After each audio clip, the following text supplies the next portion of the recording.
جس شخص کو جہنم میں سب سے کم درجے کا عذاب ہوگا نا، پتہ ہے وہ کون سا ہے؟ کہ اس کو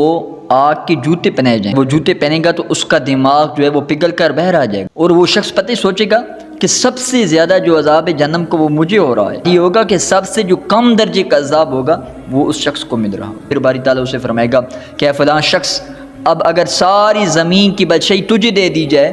تو پھر کیا اس کو جہنم کے عذاب سے بچنے کے لیے فدیہ کر دے گا، صدقہ کر دے گا ساری زمین کو؟ تو وہ شخص عرض کرے گا باری تعالیٰ جی ہاں، میں ساری زمین کو اللہ کی راہ میں صدقہ کر دوں گا، فدیہ کر دوں گا۔